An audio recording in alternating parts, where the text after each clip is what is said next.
What's going on, Jerome's? Happy Friday. Everyone and their mom is consistently mock drafting a cornerback to the Vikings at 23. Whether it's usually Deonte Banks. Sometimes you see Joey Porter Jr. slipping down there, which I would be all in on JPJ.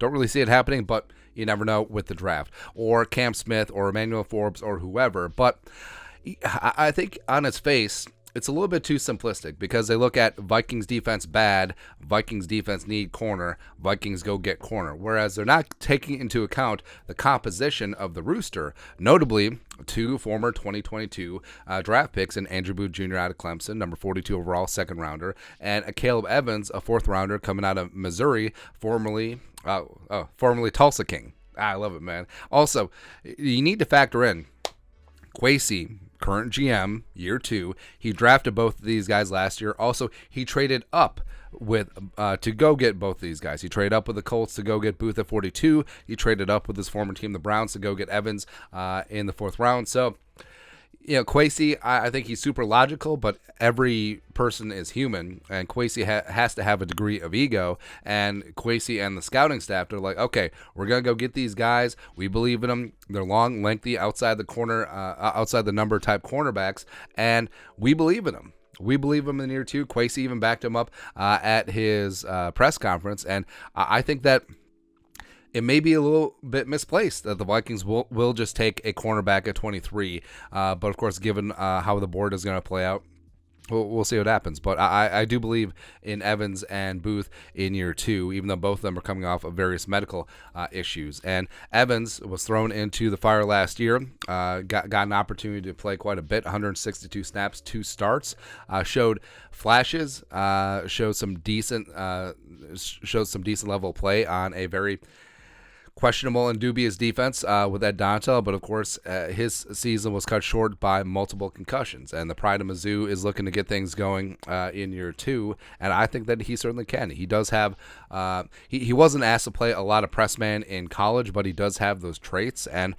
in Flores' new scheme, that's what is going to be his primary role on the outside, but he's a great athlete, and I think that given his experience in year 1, I think that in year 2, I think that he certainly can be a contributor. And Booth, all right, so Booth was a first-round talent, but he fell into the 2nd round due to injury concerns at Clemson because he was never fully healthy, it seems like, with the Tigers in college. And, of course, that came home to roost here with the Vikings, where he underwent meniscus surgery midseason. But his NFL draft comp was Jackrabbit Jenkins, Janoris Jenkins, round 2 projection. This is from LanceRoland@NFL.com. A press zone combo corner with good size and length. Booth plays with an urgent, competitive nature. He has a strength, balance, and foot agility to press and slow the release. He has limited starting experience, though. He will need more development to prevent route specialists from manipulating his feet and hips. Booth has the ball tracking and play strength to find and maintain top dog positioning through catch tries. He's more effective in off coverage underneath than type man. He needs to play more football, but his ball hawking instincts, burst to close, and toughness and run support will be very appealing for zone teams looking for an upgrade at cornerback. But we're going to play a little bit more press man. And he certainly does have those traits. And with Evans and Booth, you do have a couple of long, lengthy, outside the number cornerbacks. Plus, you add in Byron Murphy, who's going to be on the field starting in base, probably kicking inside when they go through cornerbacks in nickel. And all of these guys were Kwesi guys. In fact, all 5 of the cornerbacks currently on the roster were not on the roster this time last year, because they drafted Evans and Booth.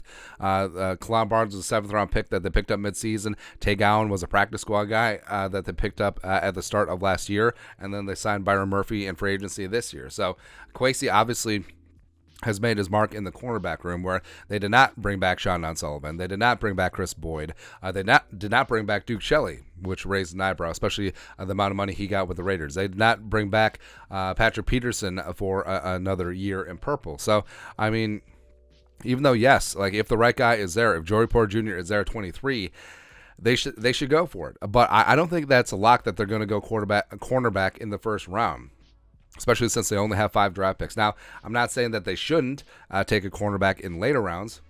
Obviously, if you're able to get Garrett Williams or Keeley or Clark Phillips at the back end of day 2, I mean, that'll be a ton of value. Or you go with a guy like Starling Thomas, or if you go a guy like Corey Trice, in the mid rounds, that would make some sense too. But I think just the national media jabroni haircuts just constantly mocking a corner to the Vikings in 23.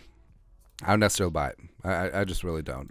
Mainly because of the presence of Booth and Evans and what they can bring in year 2. But your thoughts are our thoughts. Don't sleep on Akayleb Evans and Andrew Booth Jr. Let us know your thoughts and our thoughts in the comment section below. Subscribe for daily Vikings takes. Want to support the work? Put a little something in the Venmo. But till next time, Skull Production Value.